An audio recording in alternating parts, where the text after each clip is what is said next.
Today's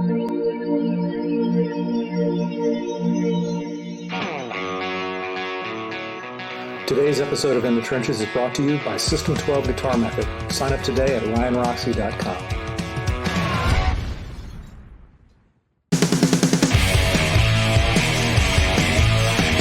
In the Trenches with Ryan Roxie. Hello, and welcome to a very special episode, a live stream episode of In the Trenches. I am your host, Ryan Roxie. We are a couple minutes late, folks. It's all right. Simmer down. It's a little bit rock and roll. I didn't expect it of all the shows to be, technical difficulties and stuff like that. I thought this one would be right on schedule, but it doesn't matter. Everything does work out in the end, right? Just like in rock and roll. And today, folks, it is, like I said, a very special episode for me, and going to be for you, definitely, because on the program today, pretty much the most cerebral guest that we've ever had in the trenches. He's a thinker. And how do I know that? Because I've watched him on many of my favorite podcasts, including Joe Rogan, Lex Friedman, and his own podcast called The Portal. So at the end of the day, folks, he's a guitar player as well. So just like you and I, let's warmly welcome into the trenches, Eric Weinstein. Hello, Eric. Hey, wow, this is an incredible thrill. By the way, that was not on Ryan that we're late. It was all on me. I knew I should lay off the Jack Daniels until at least 10 a.m., but, I was a little nervous. This is a change of pace. Axl Rose. I did not expect you pulling an Axl Rose on this, but you know what? It wasn't because you just didn't want to come on. We were desperately working behind the scenes to get all the things technical working, and I think they sound good right now, right? Everything. By the way, I was in the same grade in elementary school as Saul Hudson. Oh, dude. I know a lot of stuff about you doing research for this podcast. Oh. I realize that, you know what? You're a little bit older than me by 2 months. Actually, by 1 month. So then your hair is fantastic, sir. Well, thank you very much. Well, the ones down here, up here, it's a little suspect. You don't talk about that. We can talk about it. This is all a weave. Well, that was the thing that immediately sort of impressed me about you is that, we're both, we can start off with a little bit of going back to get forward. We actually have some animation for that. We're going to dive right into the animation, Eric. What do you think about this show? Because we have it. Why not?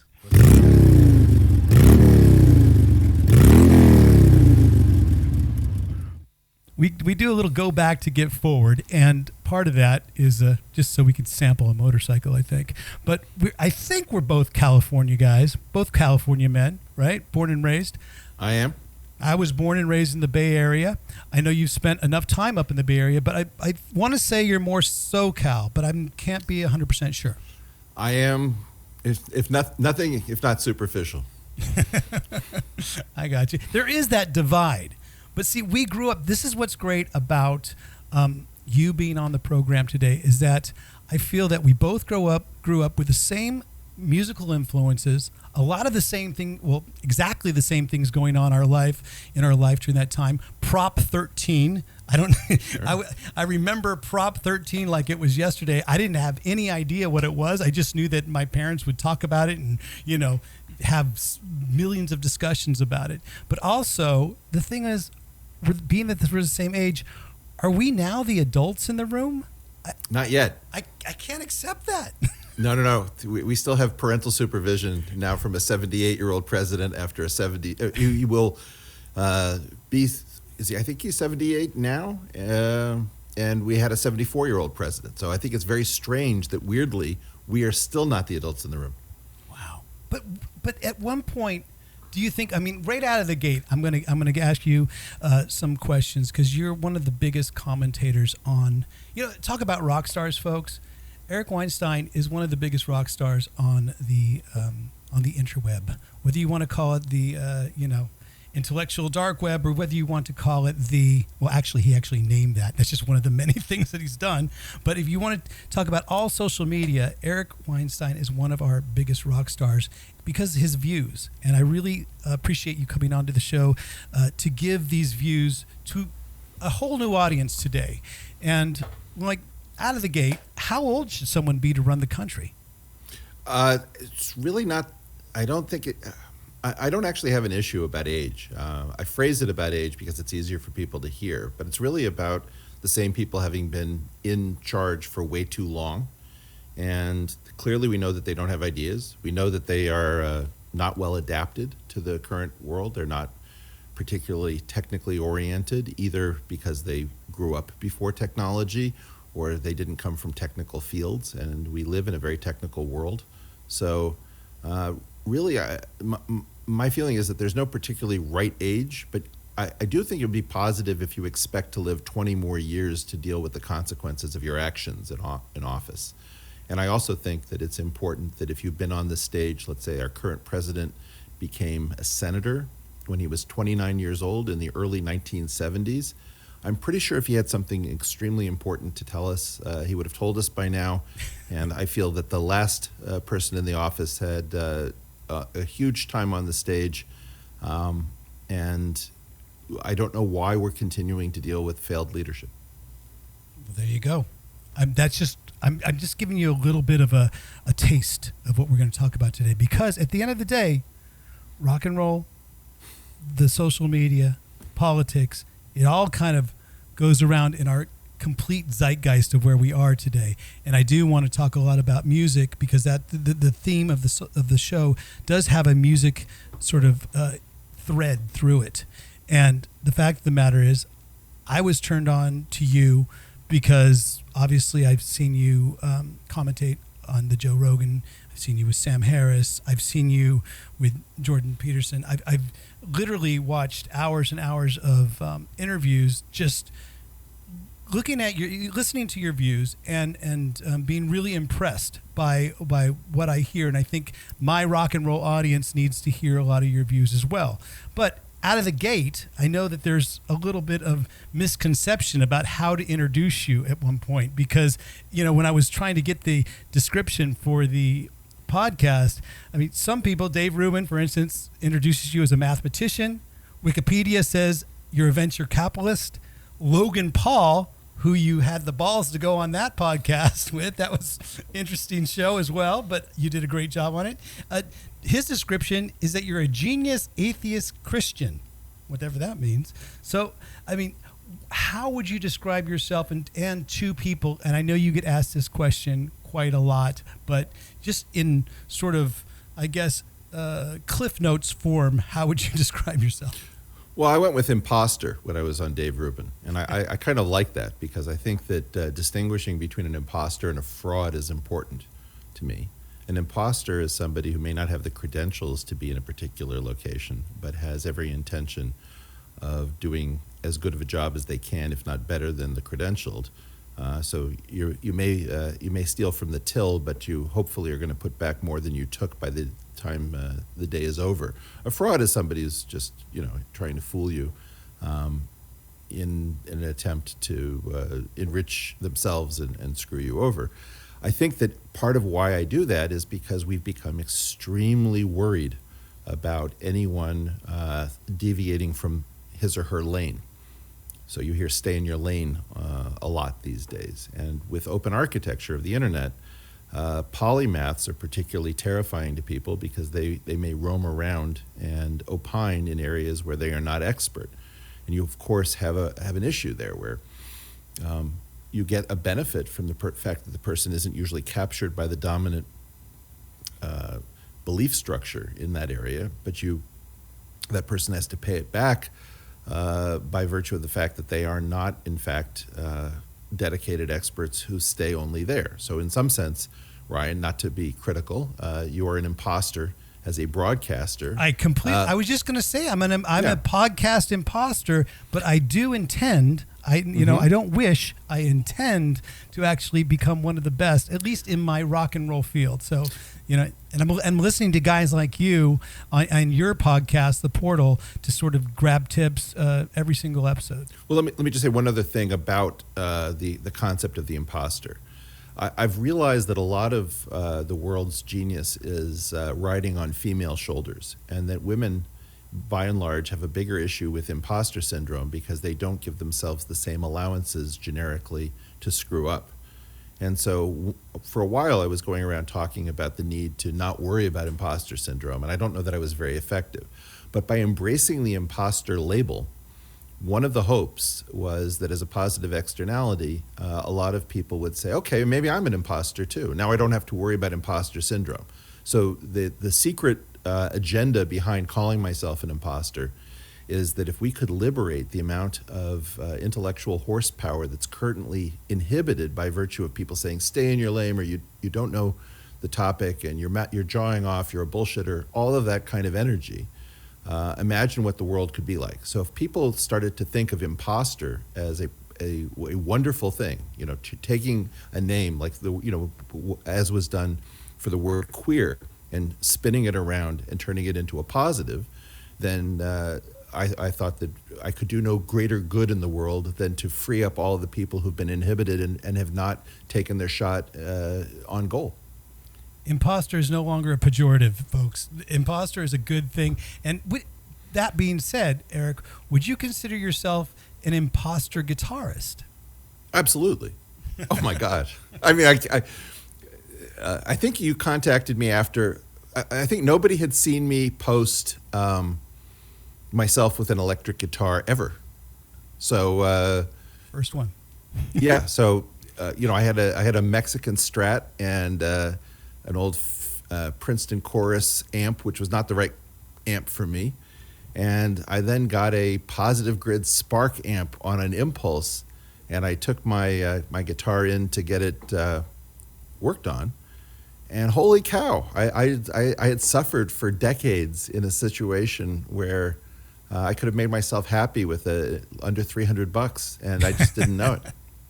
Well, how did the guitar find you? I mean, did it find you at a young age? Oh, it's a horrible story. Then please do tell.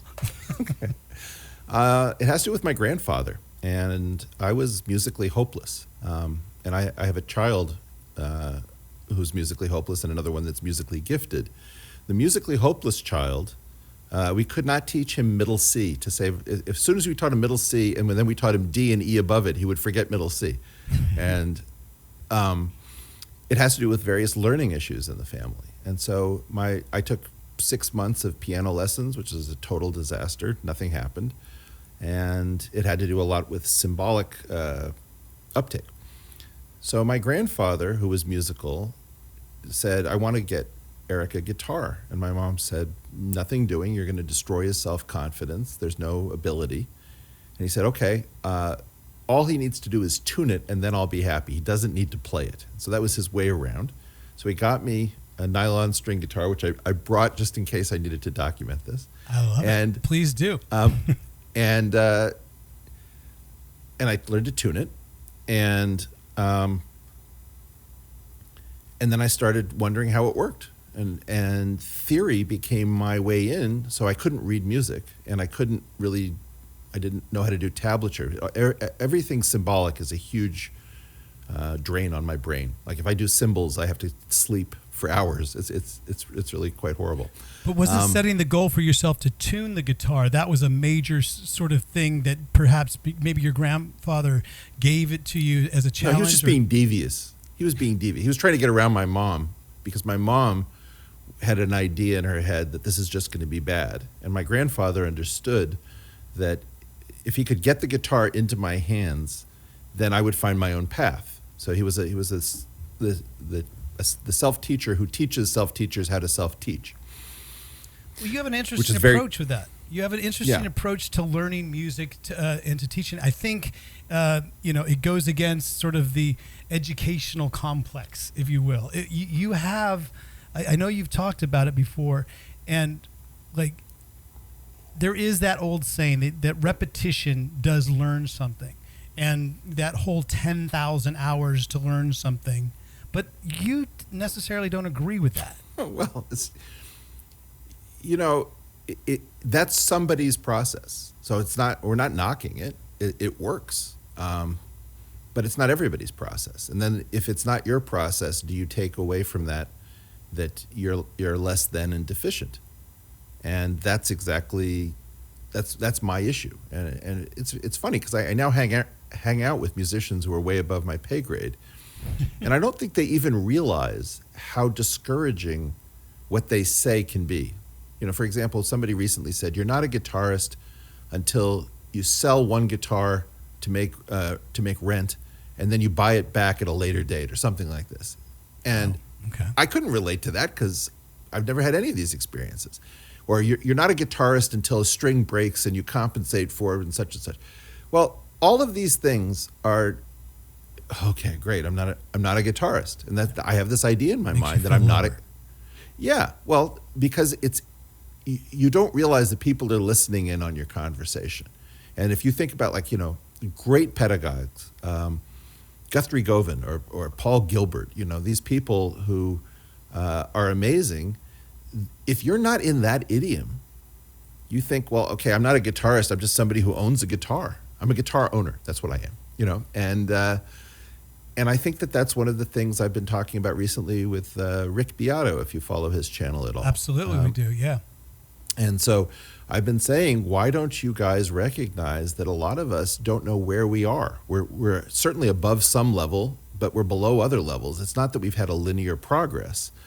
And bringing the non-guitar community, for example, in, because we watch these shows and can I just say this? The greatest delight for me is I'm sitting theoretically in the seat where Nita Strauss and Joe Satriani. Yeah, Joe Satriani was right there, and he was in the same state, and Nita Strauss as well. She was just on last week. We had a really cool band meeting for those of you that are in the chat right now, because we do have a live chat, and I haven't done this, because we were so bogged down with getting the show started. I didn't really give credit where credit's due. Our live chat over on the Ryan Roxie YouTube official channel, we're very happy to have you in there. Thank you very much. We appreciate you for listening to the audio broadcast, which is Spotify and Apple Podcasts and Stitcher and all those. We really appreciate it. But we have Eric Weinstein on the program here. You want to get in our live chat right now, just hit that subscribe button.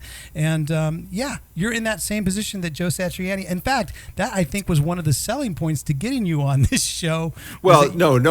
It scared the living crap out of me. I have such respect for these people that, one of the things you have to understand is that we who don't play in that idiom and at that level, we are very respectful, I think, in general. It's not a Dunning-Kruger thing. But on the other hand, you have to connect to those people. Like, you may know that you're not Jimi Hendrix, but when you pick up a Strat, it has special significance because that Strat has been imbued with mystique and mysticism. It's a talisman. It's something magical and wonderful. It's one of the reasons that I'm so focused on, we have to get our great musical instrument companies, Fender, Gibson, PRS, all these, Positive Grid. I'm really excited about getting people to reacquaint themselves with the magic of music that isn't coming through a computer, but is coming through your fingers. We are so much on the same page, so much and so that I actually have put together during this whole pandemic. I was working on it before, and I was going to actually have it come out later on in the 2020 tour before everything got that trigger word postponed for us. But I call it, and the whole team here that works on In the Trenches as well as the Roxie Guitar Army, we call it the System 12 Guitar Method. And my whole point of putting together is that you should be able to learn the guitar within 12 weeks. It's a 12 lesson course, and I don't think that guitar or any instrument is as hard to learn as the teachers make it, as the institutions make it, as anybody says it is, because it is easier than you think as long as you know a lot of the sort of life hacks, guitar hacks. And I was able to put all the sort of, guitar hacks of my years of playing into this course. And I know that you've learned more than just guitar this way in sort of shortcuts ways. You've also learned harmonica, right? Sort of. The thing about it is that my nightmare is like Sugar Blue is out there listening. This guy doesn't play harmonica, I saw you on Rogan. It sounded great, dude. And I'm not sure you. ahead. I saw that you guys used "You Gotta Move." Yes! It was a beautiful touch.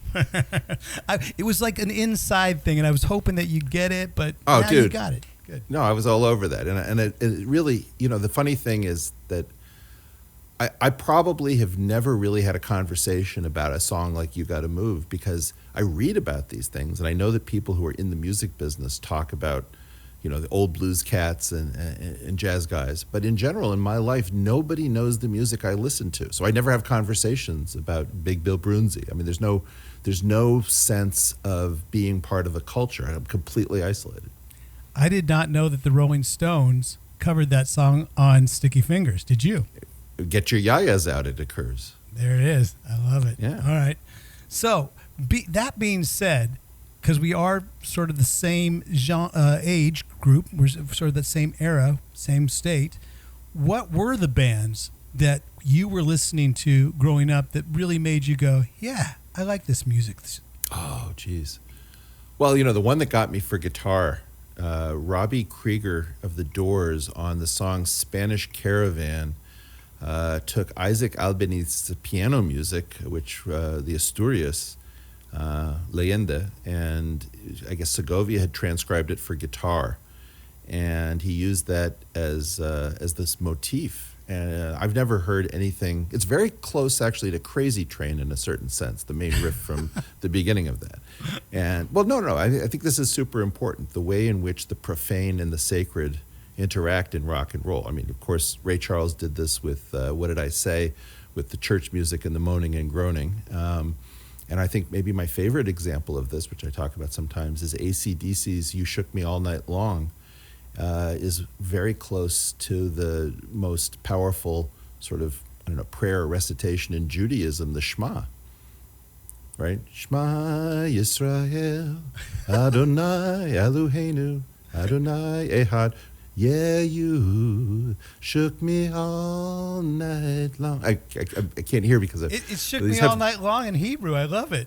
Well, but think about the guys from Kiss, Israelis, right? Absolutely. So there's a weird way in which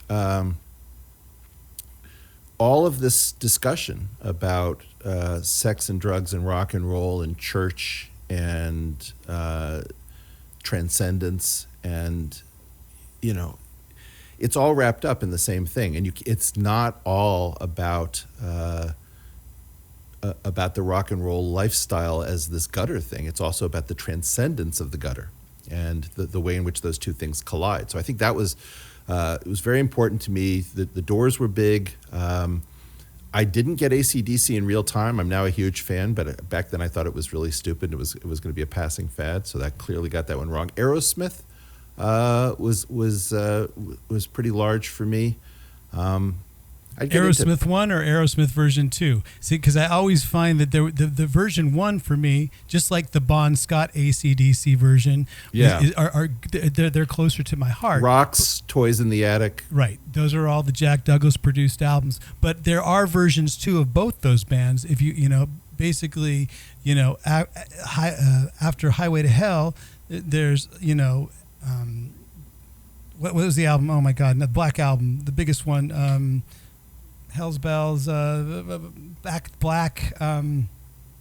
in Black. Sorry, that album was a whole new era because of Brian Johnson singing, and then with Aerosmith, right around a couple years later, but when they started writing more pop hits, that was almost another version of Aerosmith as well. Something that was really big for me was X, and X never really made it the way I was expecting them to make it. I went back and listened to Johnny Hit and Run Pauline, which I thought was incredibly witty and extremely disturbing. Do you know that song? Yeah, X was one of those bands that would be constantly played on KRQR in Los Angeles, and I would spend KROQ. Was it KROQ? Yeah. KROQ. That's right. And I would go down to Los Angeles and Huntington Beach during the summers because that's where my mom's family all lived. I lived in the Bay Area, but that's where I was turned on to surf punks, the Missing Persons, and X, of course, and Plimsoll. So these were all bands that were being played always on K-Rock. So I guess you grew up in that scene as well. That's true, but a lot of it was sneaking into clubs back then. I left California when I was 16, so all of my California experiences had to be 16 and younger, which doesn't make any sense if I think about it. I was really into George Thorogood, but my friends were listening to Elvis Costello or the Cars, and then there were bands that didn't make it, things that I thought were stupid then, but I think are sort of more interesting now. I do think that there was a lot of energy that one of the things I've been discussing recently is the way in which the blues has to animate a lot of what rock and roll is, or it becomes this other thing that I'm not sure how to relate to. That in essence, the blues has such a minimal set of expectations that it gives you a lot of blank. Well, that's sort of the whole point. 12 it could be bars. one chord. Could be one chord. Yeah, true. Right? Yeah. And sometimes it could be one string. If you've ever seen John Lee Hooker live, he could play, quite a bit, but he could also just get it down to one string and he could hold your attention.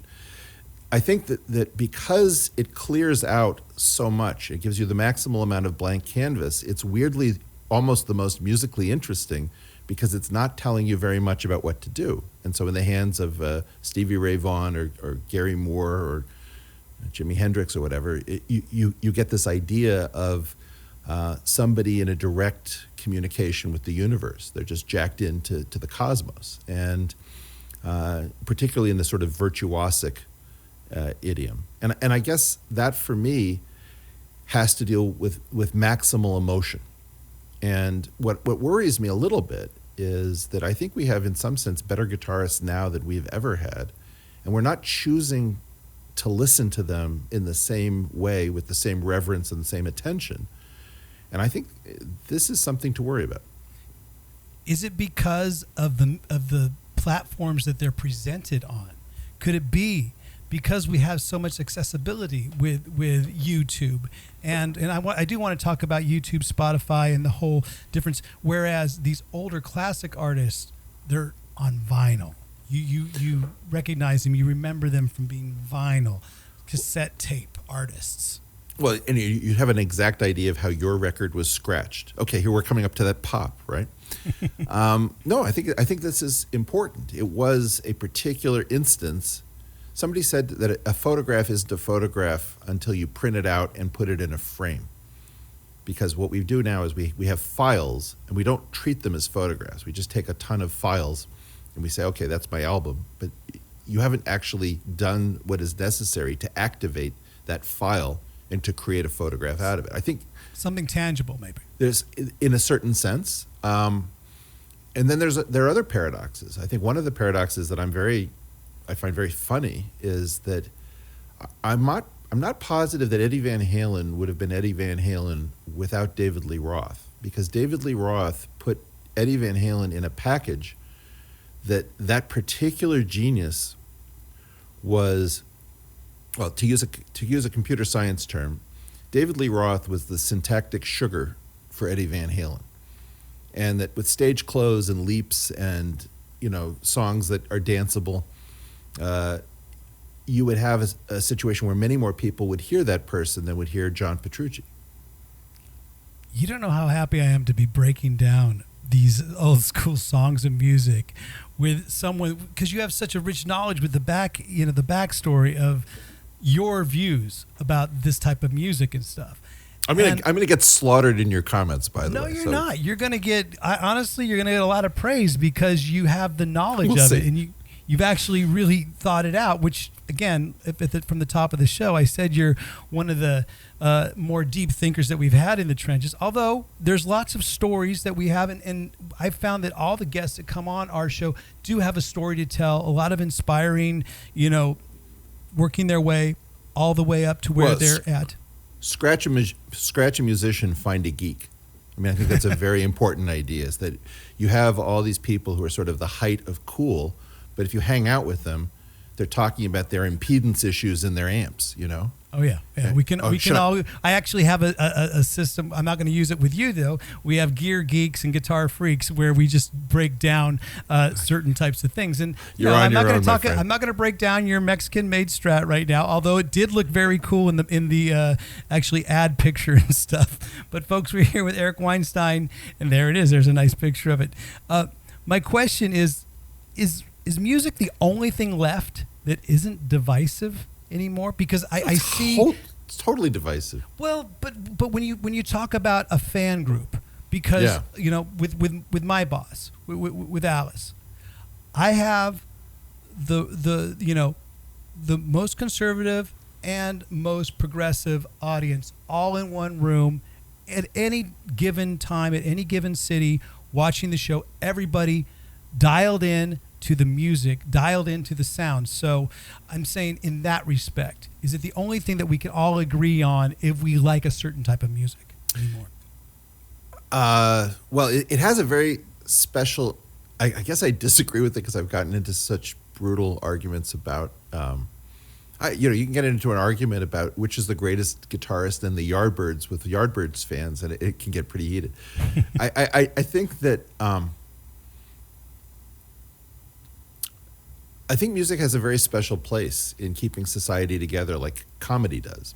And that in part, we allow these two things to sneak up and we treat them as somewhat frivolous.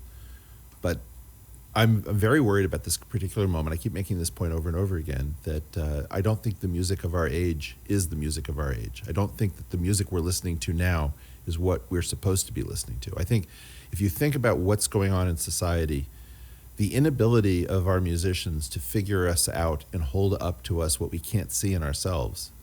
Comedy lagged for a while. I think comedy is catching up, but there was a period of time where comedians couldn't figure out how to tell a joke on a college campus without getting shut down. Because, they had a hard time actually doing what they do.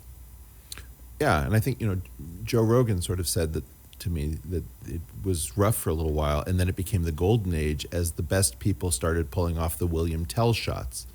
And I recently heard this song, a young friend of mine, Sam Comfort, turned me on to Polyphia and this song G.O.A.T. And I just freaked out after a while. I mean, it was so beautiful and so fractured, and the virtuosity was sort of done as a throwaway. And you know the song? No, I haven't heard it yet. It'll blow your mind, I think. I hope. And in so doing, it reminded me like, okay, well, this actually sounds like the music of my time. It's hyper complex. It's treated as if it's sort of in the gutter. I think it's filmed in a church, but it's dusty, and it's simple, complicated, virtuosic, and it's like the guys couldn't even bother to get dressed for the shoot. Well, by the way, I'm happy you do disagree with me because it is sort of a rite of passage. If I would have gone with a whole Eric Weinstein episode without you disagreeing with me, I'd feel something was wrong, and that's good because. Sorry, I'm not trying. When I say I'm disagreeable, it's not that I generally think that music should bring us together, but I think that actually it is weirdly falling down on the job. Well, I agree very much in that sense where I've been thinking for a long time, especially with 2020, there couldn't be a better time for a new rebellious Sex Pistols or Guns N' Roses or Nirvana to come out. And the crazy thing is, I mean, this is what I was going to ask you about. There's a new song that I have. What's his name? Tom McDonald. I think that's what it is. Where did I have it in my notes right here? Have you heard Fake Woke or any of those types of things? Oh, yeah. Yeah, okay. So that's pretty direct. Yeah. It's very direct, but I was expecting a Guns N' Roses, Nirvana sort of screw the system. I didn't expect it to come from a guy from Canada calling out both sides and then one side championing it as their own, And but I would also love to see more indirect pot shots. Like, it took a lot of courage to say it, but the way in which I don't know, you know the old story about waist deep in the big muddy was actually about Vietnam and becoming entangled in Southeast Asia. You know, there's a way of using metaphor and indirection in music that I think is incredibly powerful. You know, the same way that High Noon isn't really a Western, it's actually about like the McCarthy era. You know, in a weird way, one of the things about music is that it's not necessarily about what it says it's about. And, you know, I think about the way in which, exactly, you know, we're dealing with WAP at the moment. And, you know, is that more shocking than ZZ Top singing Pearl Necklace? I don't know. You know, in a weird way, the layers of indirection actually make things more shocking. Well, you do have your finger on the pulse of a lot of, and that's what I appreciate you doing, is that you say you give your insights to a bunch of different podcasts and platforms. I mean, obviously, you're one of those intellectuals that have, you know, I've seen you again with Jordan Peterson have some really cogent conversations, and you know I like watching that as a high level, but at the same time, you also went on to the Logan podcast, and you were defending basically what was the story that the person that you defended? It was Riley Reid, and you made a really great argument about, you know, her being a successful businesswoman that was getting sort of, you know. Well, I mean, I had her on my podcast as a guest. Okay. Immediately after Roger Penrose, and I thought that, you know, I found out that she was a Sam Harris fan, and I think that that sex work is an incredibly important sector of our economy to be looking at, and to have people who are thoughtful presented. You know, as my producer at the time said, everybody basically flirts with her when they have her on the show, and I had no interest in doing that. I really wanted to talk about where she was as a business person, as somebody targeted in her business so that she couldn't have business relationships. There's a whole issue about commercial banking, about Operation Choke Point. I'm very concerned about the way in which OnlyFans and Seeking Arrangement are targeting young women who don't have incredible economic prospects. I both want sex work not shamed, nor do I want to pretend that this is all just normal and fine. So these are very difficult issues. And you know, to your point, I was in it for the fart jokes when I went on Logan, but Logan's no dummy. You know, he's a smart guy, and he's a big brand in part because it's a combination of zany stupidity and cleverness, and understanding where the zeitgeist is. So I think that I don't know if I take the intellectual labels so seriously. I do think that it's really just important to be a full human being, and to try to evidence all aspects of that. Well, I'm just happy that you're in the same seat as Joe Satriani, and you're not speaking out of the same mic that Riley made famous. So that's an inside joke for those of you that want to go down that Logan rabbit hole, they will. But you do know a lot about economy, finances, because you've been working with the Thiel, Peter Thiel, for many years. You guys have and I was in hedge funds before that, and did work in economics using gauge theory, coming from physics, to try to redo what was called the marginal revolution. So there's an interest in markets because markets are what stitch us together. Do you find that now that whole field helps you with your podcast and helps you with everything that you do now online? No. Not at all. Not really. You know, I think we're all obsessed with money in a way that's really dysfunctional at the moment, because the market isn't working as well as it used to. And as a result, people who can figure out how to get the market to work for them have taken on it used to be lots of people could get the market to work well enough for them. And I think that increasingly we don't find it very interesting if you're not absolutely crushing it. On the other hand, a lot of the people who are actually crushing it are really finding defects in the market and exploiting them, not necessarily productively. So I think it's really, I'm worried about our building a golden calf out of people who are succeeding in this particular market. I think that this incarnation of the market is not my favorite. In particular, I don't like guessing games about what is the Fed going to do next, what's happening in China, do you think the data is real? That's not as interesting as, I mean, it's interesting if you can play it and make money, but it's not interesting intrinsically to think about what's in the head of particular players as opposed to what's going on in innovation in general, or financial inclusion or financialization. I'm more attached to trying to figure out if the market still really reflects us, or is the market breaking down in late stage capitalism? I tried to figure out technical trading I invested 2.5 years of my life doing it. And after that 2.5 years, I realized it wasn't for me, because it takes a lot more sheer, you don't have to pardon the expression, but it takes balls to be a technical trader. That's true. I think it's also the case that a lot of us are devalued by virtue of the fact that we have skills that the market doesn't yet recognize as valuable. And so there's the whole issue, I talk a lot about public goods. Public goods are things for which price and value are not kept together. And if you produce a lot of value, but you can't capture the value because of some market defect, then the market sort of views you as a loser.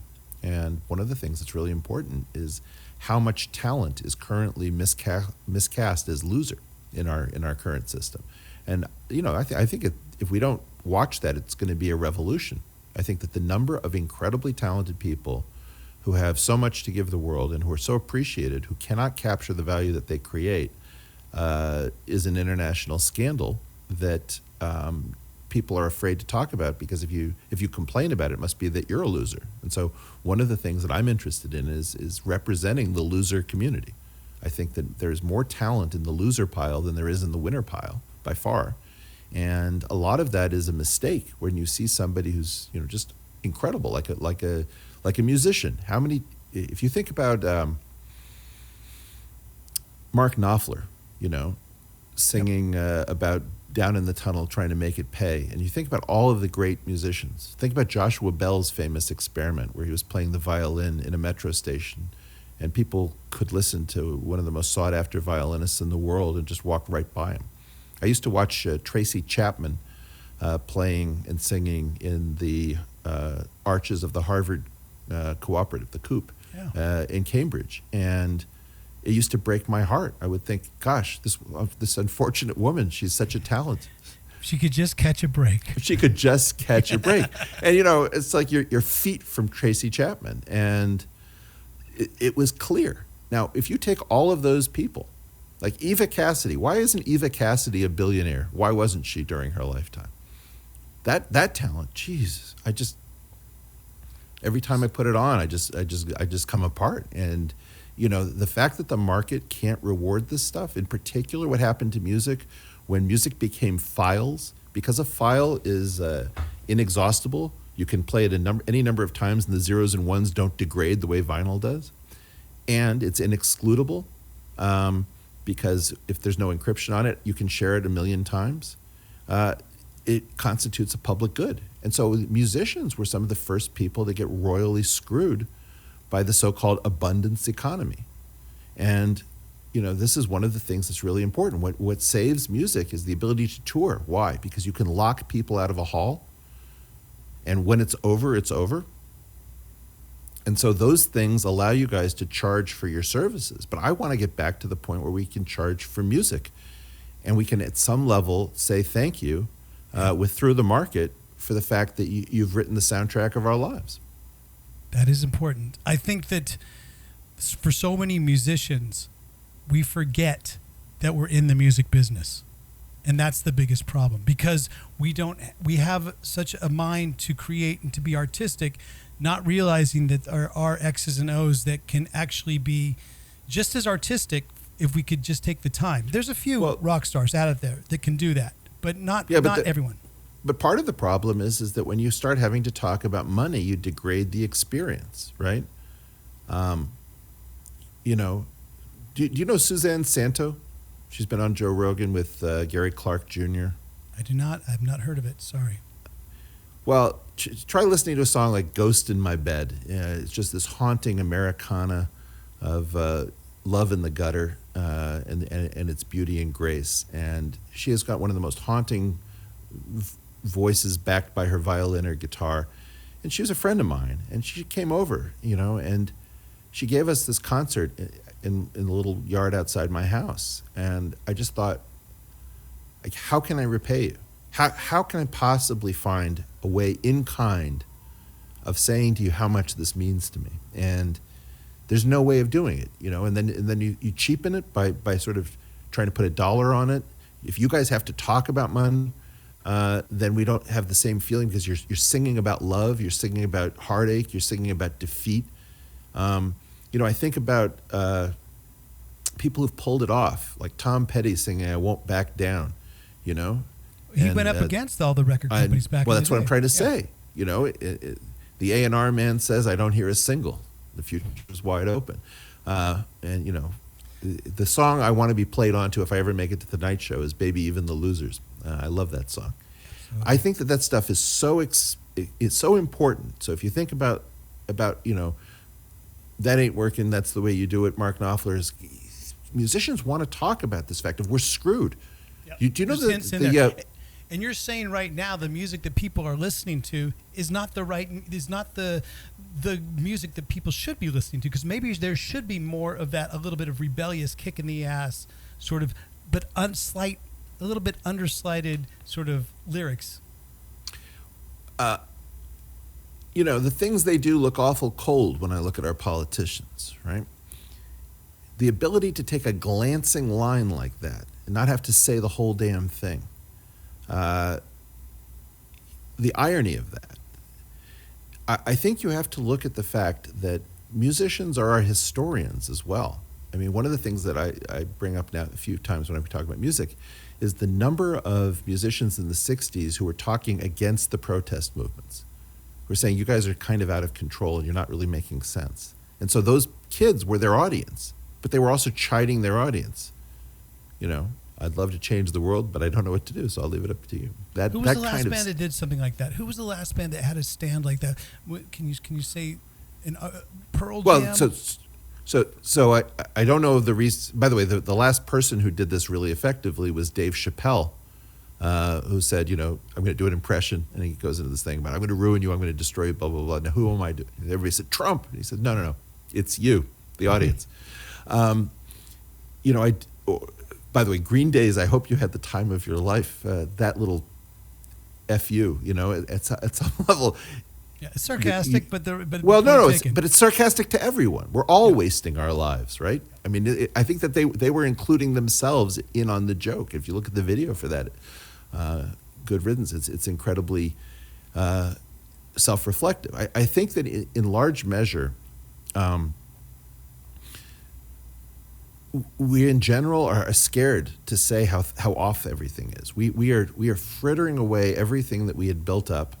We are not passing things along to the next generation. And it's so important to me that I'm writing songs now about people who are freezing eggs and can't make the payments. The way in which young men are not able to inspire young women and are dithering around, not forming families, and the way in which we're also caught up in this moment. And you know, in some sense, how do you write a new song? How do you, like, I'm just struggling. What rhymes with freezing eggs? Hot legs, I don't know. Well, showing some leg and freezing my eggs, yes. Because OnlyFans is going to be the solution to the problem of not being able to make the payments. So damn it, you've got it half written already. All right, perfect. Can you hang out with us for a couple more minutes? We're going to take a really quick break because you've been talking about the System 12. We talked about it earlier, and because we have Eric Weinstein here. Pleasure to have you on the podcast. Vic, if you can run a little bit of System 12 commercial for us, and we'll come back with Let the People Speak. Thank you very much for being on the podcast, Eric. Thank you. Hello, folks. Ryan Roxie here, and thanks for watching and supporting all things we are doing over here at the RGA, otherwise known as the Roxie Guitar Army headquarters. We'd like to invite you to start your own guitar journey with the most comprehensive and easy-to-learn course that's out there today, the System 12 Guitar Method. I've taken my 40-plus years of experience of playing guitar and combined it with some of the best tech and guitar life hacks to come up with a system that'll get you playing not just the guitar, but entire songs in a very short time. Check out the links provided and make sure to enjoy the lessons. And of course, enjoy the ride. Now, back to the show.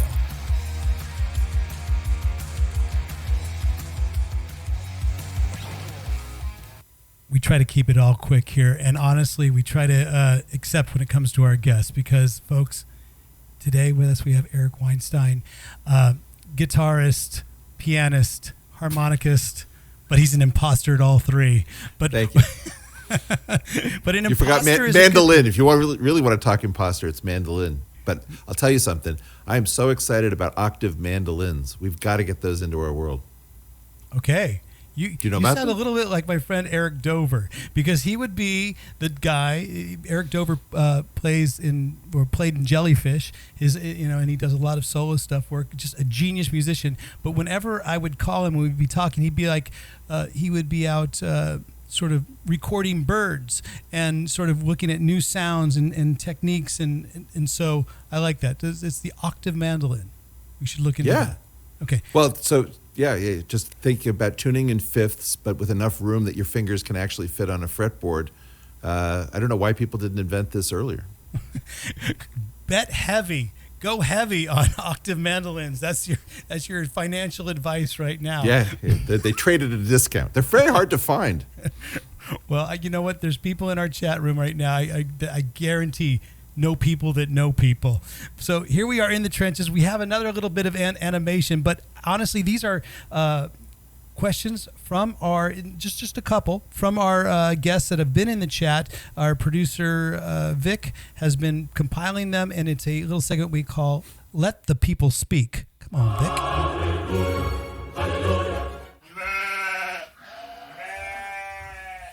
There you go. The lambs. Our first question, though, and you might know the band, the London Choir Boys. It comes from the guitarist, lead guitarist of the London Choir Boys, Guy Griffith. He's been on the podcast before, a good friend of mine. He actually emailed me this morning, and he was like, I'm so happy you're having Eric on the podcast. He asked, how do we end the charge of the woke brigade, and how long before they start trying to cancel rock and roll? All right. I mean, let's get me canceled by answering this question. By the way, dive into it. Nice trap. I think we have to realize two things. One is that we have to realize that woke had a point, and that if you want to defeat woke, you're going to have to listen to the point and not listen to the implementation that is trying to destroy anyone who refuses to see the point exactly the way the woke brigade does. So, for example, when I talked about being in the same seat as Nita Strauss and Joe Satriani, yes, Nita Strauss is incredibly hot. And hot is part of the appeal, just the way it was true for Eddie Van Halen. Eddie Van Halen was hot. I may be straight as the day is long, but sexuality and desire are inextricably woven through rock and roll. And if you can't talk about the fact that, Bonnie Raitt to me is incredibly hot. And Samantha Fish, who I didn't even know Samantha Fish existed. Holy cow, can this gal play the guitar and sing? We have to start realizing that part of the pleasure of being a human being has to do with theater. And the theater of rock and roll, of leather pants and, we were talking before about Steven Tyler's scarves and the microphone stand and all this David stuff. Lee Roth and all his. The pageantry and the fantasy life is in part very important to our reality. So fantasy and reality are supposed to be intertwined. Now, a lot of bad things used to happen backstage. If you go backstage at a modern rock concert, you can take your kid there for the most part. I don't know if the lawyers got there. I don't want to see random destruction, but I also don't want to see the thing completely sanitized. And, I tell the story about Buddy Guy going into the women's room with an incredibly long guitar cord, following this hot gal who disappeared in there. And then when she discovered that he was in there, she screamed, and he mimicked every scream on the guitar. That was not safe. It wasn't safe. And it wasn't, if you had to defend that, you'd hear the nightly news story, it's just like, in a surprising incident, Buddy Guy entered a women's room, creating an unsafe situation. On the other hand, that woman was laughing. It was probably, one of the great moments of her life. She came out of it in a different way. Now, there's no way to figure out, was that actually safe? Because it wasn't actually safe. On the other hand, was it actually dangerous? I'm not really sure that it was actually all that dangerous either. What we're now trying to do is come up with rules rather than taste as the arbiter of whether something is good or bad. And it's completely randomly distributed. I was in Trader Joe's and people were playing Brown Sugar. Well, do if you they ever listen to only knew, right? If they only the knew lyrics or Yeah. Some Girls? I mean, like if somebody ever goes back to Some Girls, boy, we're all toast. Has technology sanitized rock and roll, even though all the doors that it's open? Because there is this weird relationship that you say with rock and roll music or just general music and technology. It's open doors, giving us wider audiences, but it's also sort of made everything much more sanitized, like you say. Well, but in part, the longing, the way in which we play at being men and women, when in fact we're much closer to each other than we care to admit. I think that in a weird way, rock and roll exaggerated some of those differences theatrically, in order to explore things through the safety of the stage. Most of us were away from that. You don't end up backstage at a rock concert usually by accident, and you probably have some idea that you're dipping into space that's a bit dangerous. So I think that there's a really difficult issue, which is that rock and roll is not supposed to be safe, nor is it supposed to be hell on earth. I think that if you look at the scene in Almost Famous, that will break everyone's heart, the poker game or whatever that was. Wow, it's hard. Remember that it's hard. scene? Yeah. Oh well, who can forget that scene, because it's so effing disturbing. So you have to both reckon with the fact that the woke brigade has a point, and the fact that taking the fun and danger out of life is not the right way to explore that point. And you have to give us music that's worth taking risks over. I think it's in part. This is what has me trying to write music, which is, how do I up my game? If I'm going to bitch about this stuff, how do I scream about love, sex, desire, hope, fear, failure, all of the things that animate us, and put it into some kind of incredibly toxic cocktail that I can mainline into my veins? That's what the soul of rock and roll is to me. What are you writing your songs on now? What instrument are you writing your songs on? Guitar, piano, or harmonica, or is it octave mandolin? I don't have an octave mandolin. Right. I tried to buy one. There was one mandolin in all of Guitar Center. We're working on it in the chat to get Eric Weinstein an octave mandolin. But hold on. What are you using writing guitar? Your songs on? Yeah. I mean, this guitar actually, a classical, because it has enough. I don't know how to play with a pick. I realized 2 weeks ago that I didn't know how to play with a pick when this guy, George Marios, who's the guitarist for Pineapple Thief, did an entire video lesson just for me. And I was embarrassed that I realized I have no idea how to use a plectrum. All right. There you go. I'm giving this to you virtually right now because, a plectrum is one of those things where, here's an interesting thing. Are you left-handed or right-handed? Right-handed. Okay, so in a sense, you play guitar traditionally right-handed, right? But my theory is that you're doing it wrong. And because I'm left-handed, and everyone always asks me, they say, "Oh, you're left-handed. Doesn't that mean why don't you play guitar left-handed?" Well, here's my theory. When guitar first started, in back in the day, classical music was the left hand was pretty much stationary, and your right hand, which you needed all the coordination in, did all the arpeggios and all the finger picking for it. But with the introduction of the guitar pick, it sort of switched, because all of a sudden this hand just goes up and down, and as for us guys, I've never heard anyone say this, and I've always wondered about it. So being that this hand goes up and down, and that's all it does, and there's some that do it faster than others, all your really technical and coordination stuff is going up and down the neck, because at that point with the evolution of the guitar, and guys like Paul Gilbert, Yngwie Malmsteen, when they just started riffing up and down, they all of a sudden this hand became much more important. So I always tell people, if you're left-handed and you're playing traditional, you're doing it the right way. And fantastic. You've never ever heard of a left-handed piano. That's the other thing. That's a really interesting point. There you go. If I gave you something to think about, damn it, I feel like I've accomplished something. Oh, no. This is huge for me, right? Well, we are going to move on. And actually, that wasn't a trap question by Guy Griffith. That actually, you answered it very eloquently, I think. No. It's the response to the question that will be the problem. We'll see what happens. I think you answered it quite well. So the next question is, well, maybe a little bit more of a softball, coming from Hannah Cope from our chat. She asked, did you enjoy appearing on Joe Rogan's podcast last year? Any future appearances planned?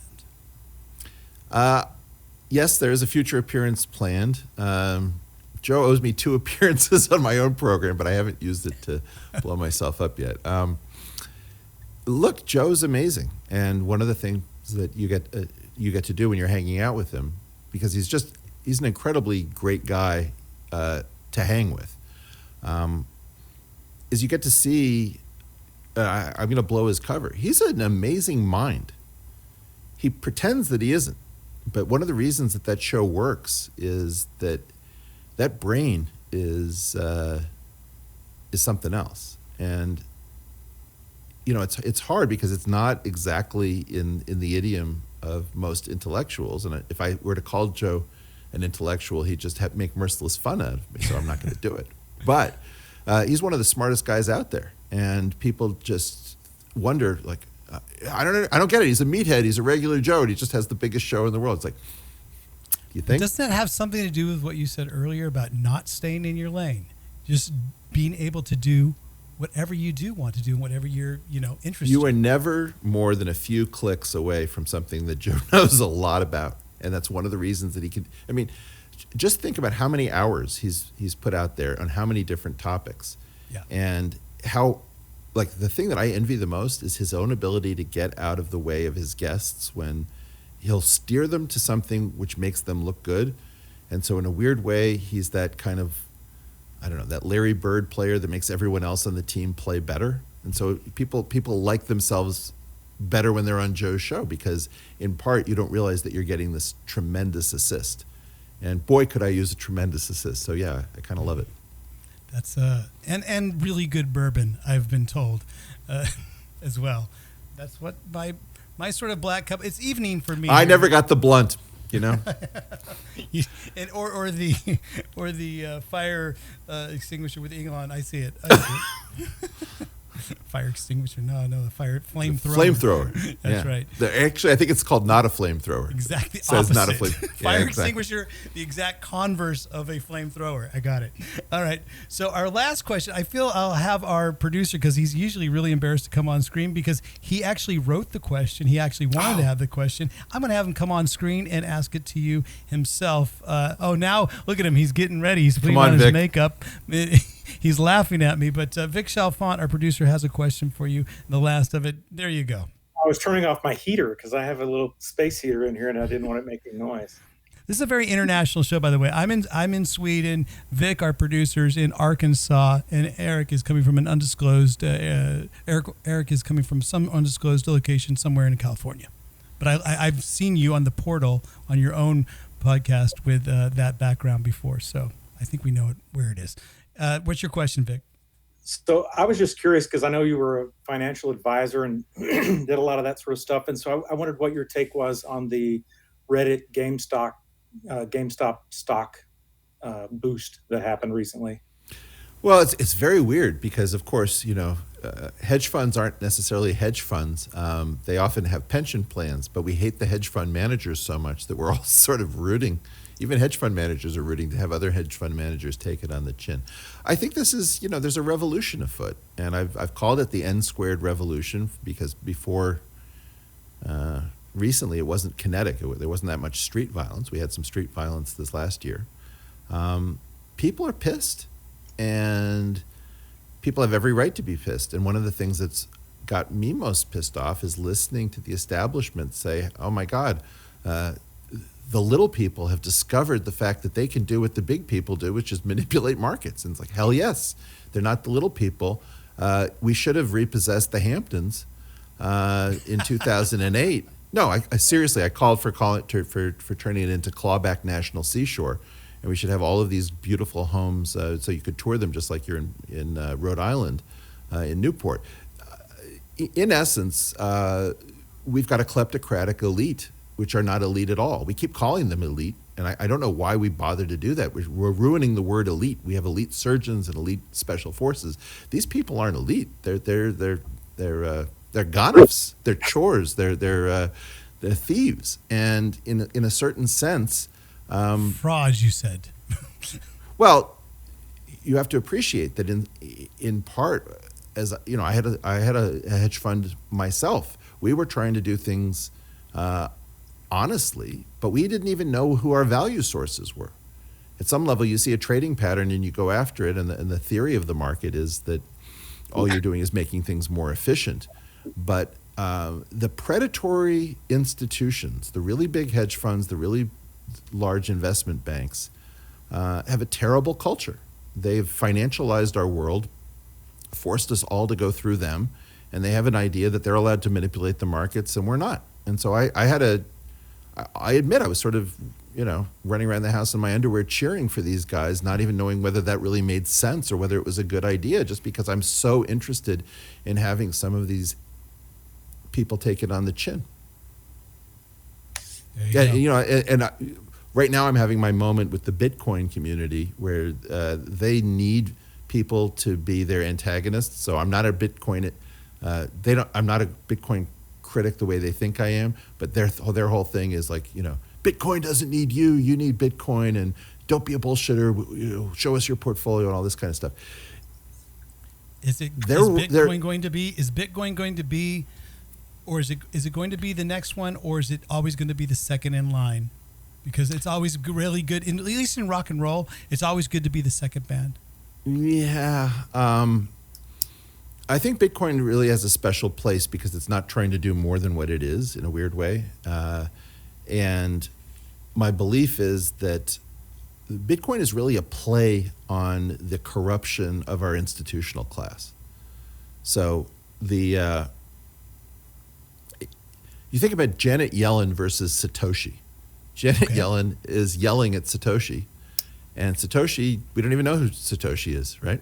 Satoshi's just kicking Janet Yellen's ass. And that is exciting because what you have is you have this class of people who have a printing press. That's their major tool. They can change the law.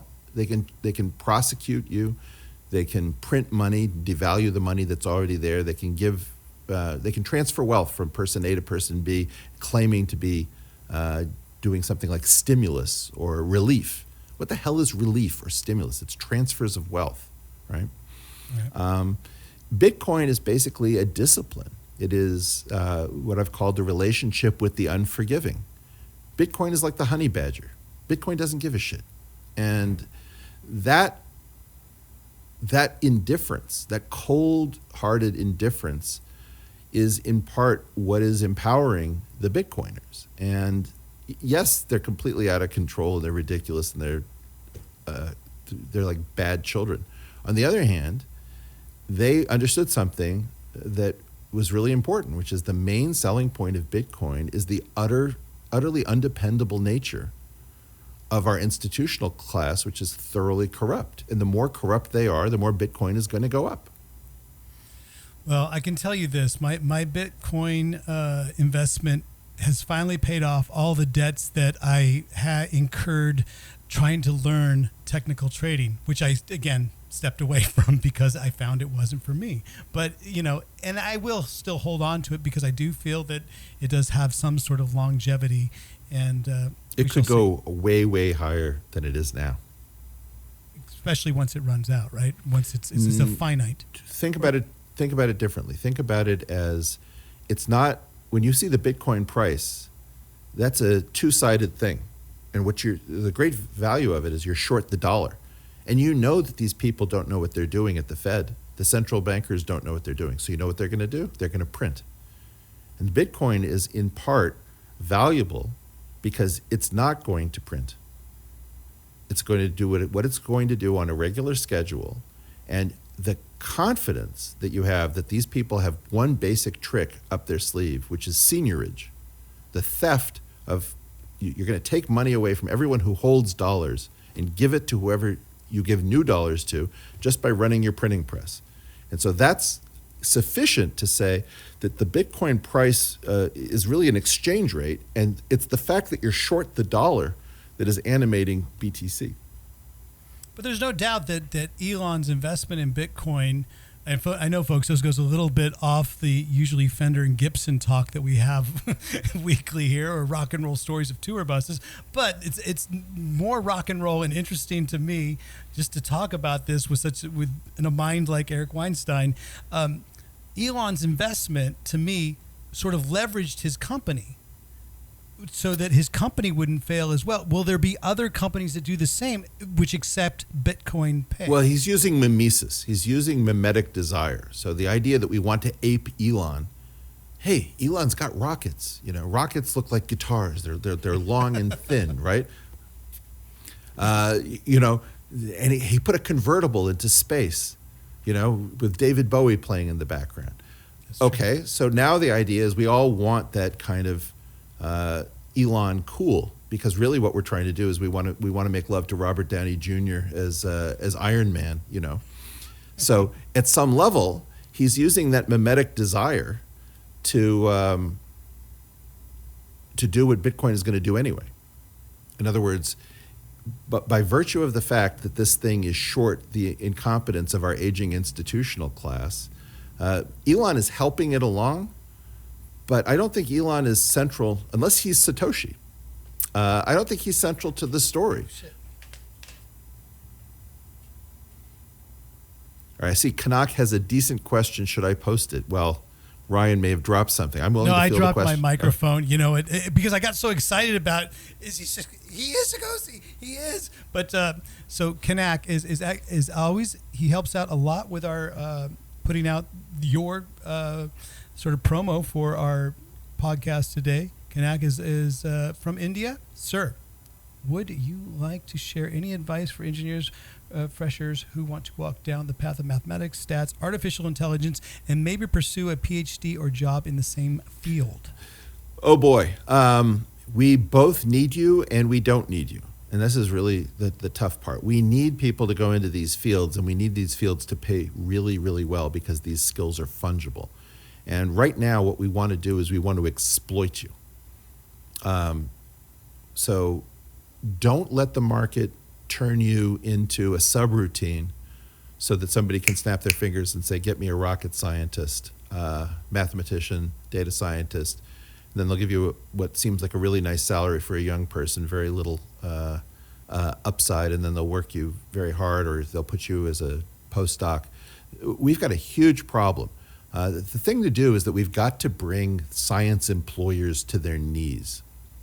And if we can do that, then you should go into these fields and work your ass off and try to accelerate the path by skipping over various steps. We teach you calculus way too many times. We teach you pre-calc, then we teach you calc A, B, B, C, then we do like single variable, multivariable, vector calculus, and real analysis. It's enough. We should effectively compress these sequences for people who can handle abstraction. Tell everybody else that we're going to give you a different version of the calculus. But people who can handle abstraction should be brought rapidly to the forefront. And so it's not such a crushing decision early in life. I think that it's very good if you want to become entrepreneurial. At the moment, very few things are working.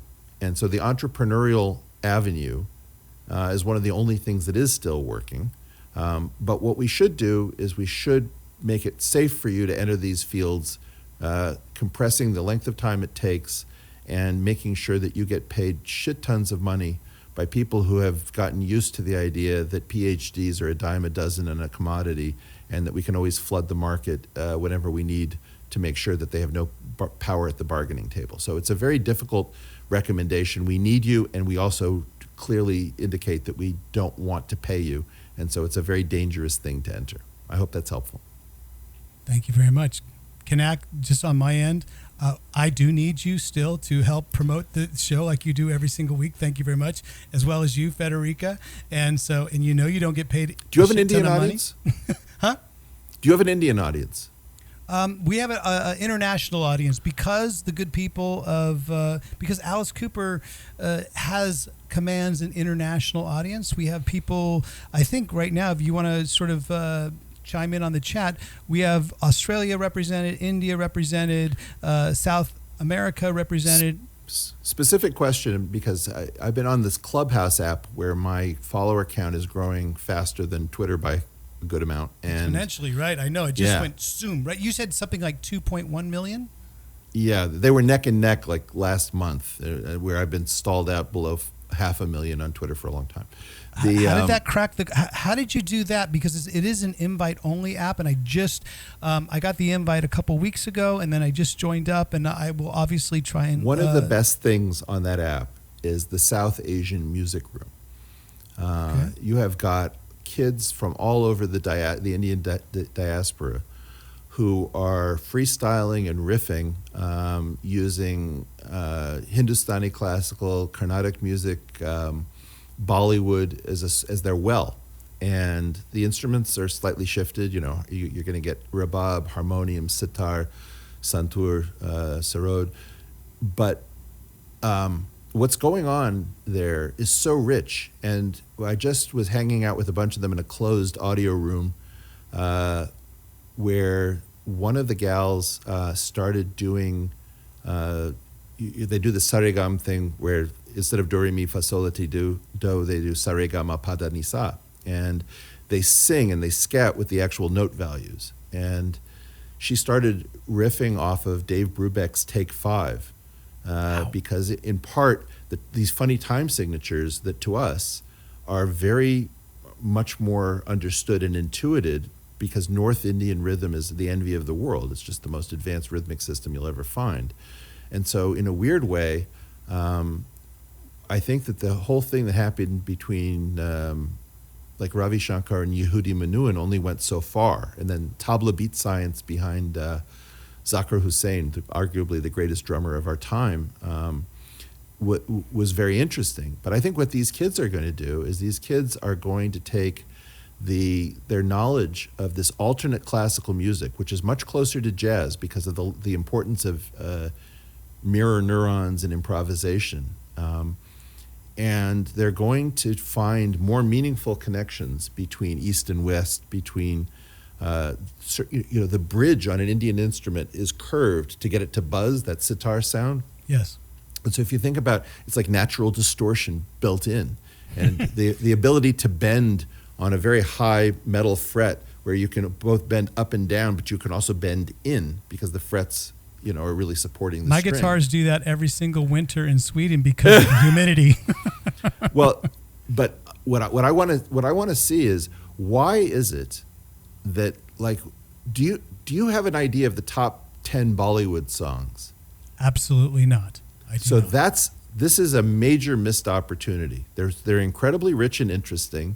The way in which the classical, and they've been mining us for years while we've been ignoring them. True. So I'm really excited about trying to get some of my music geeks. Maybe you'll come on the app. I'm going to try to get Rick Beato to do it.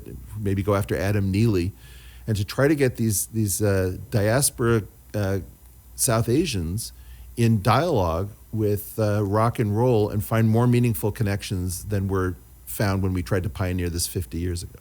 You should get our buddy Adam Reeder on as well. He's the professor of rock, and I'm not sure if you've ever gone on to YouTube and seen the professor of rock. I don't know the Shout out professor to of him. rock. Yeah, he's really great. So he would be another good one.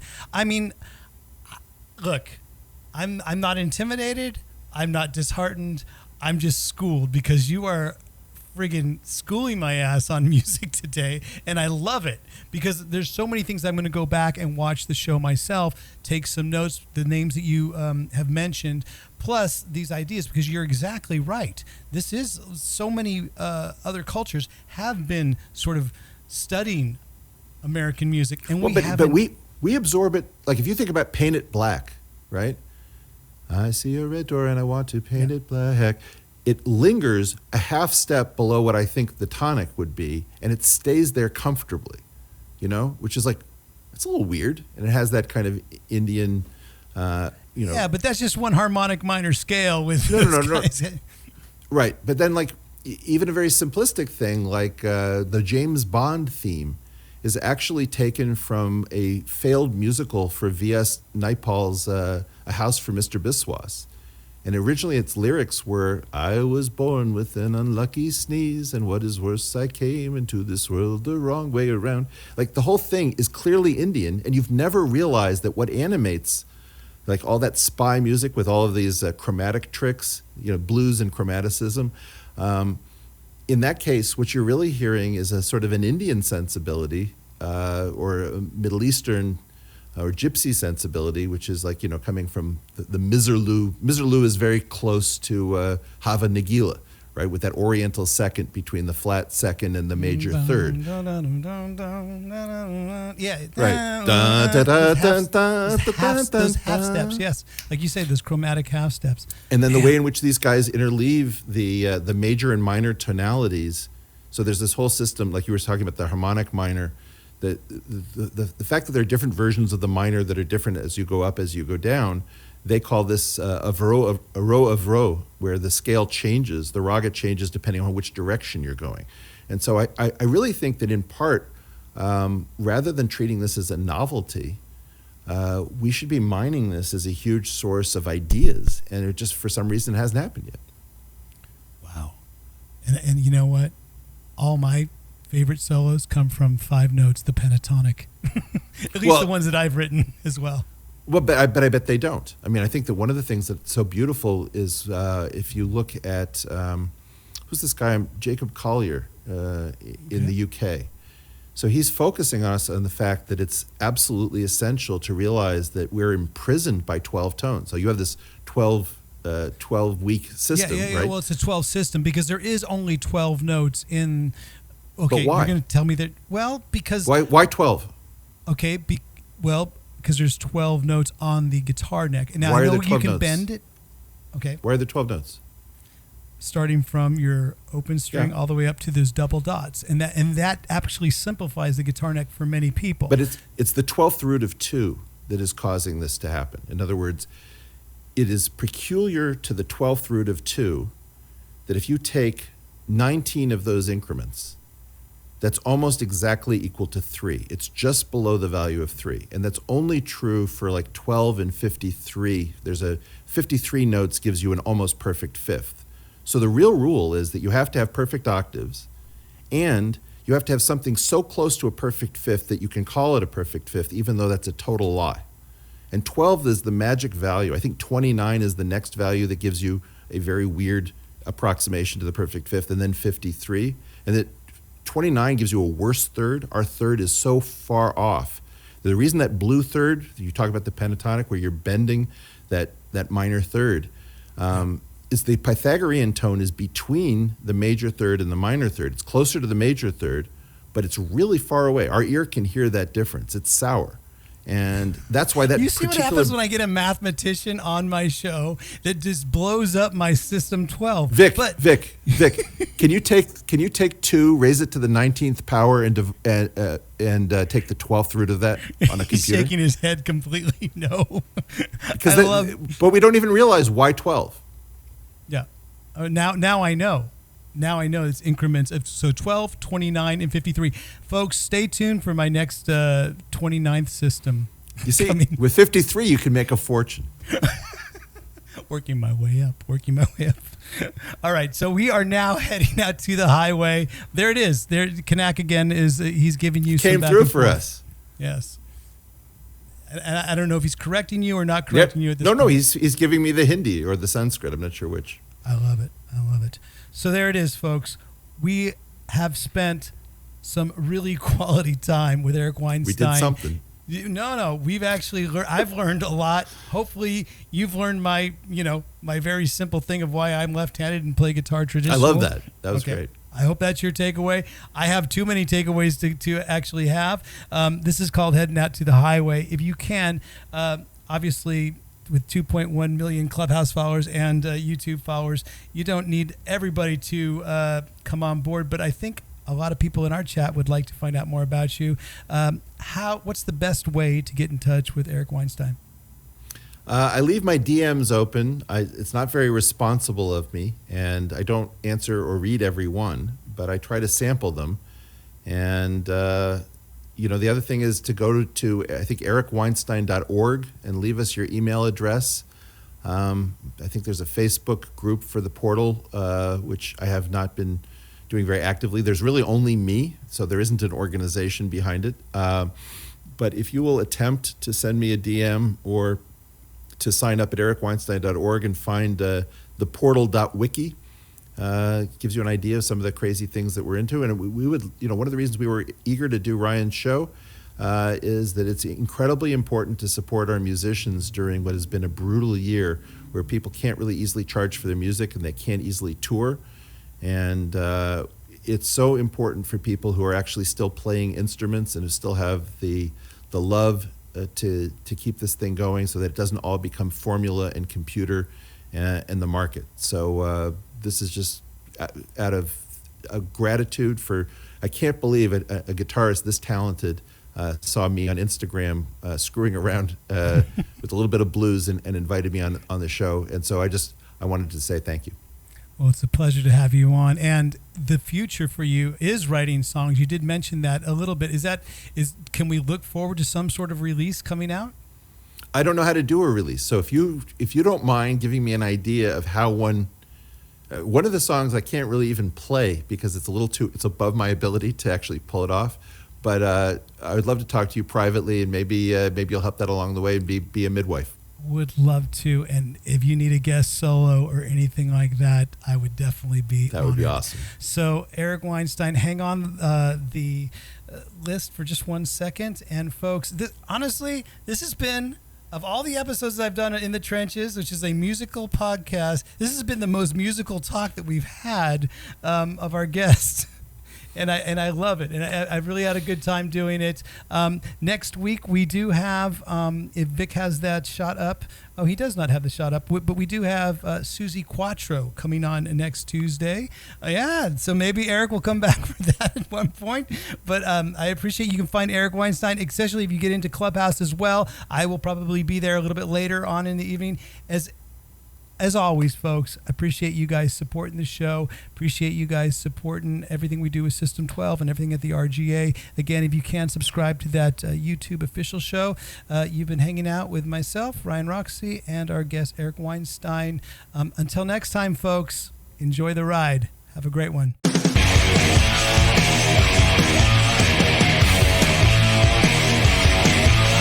In the Trenches with Ryan Roxie.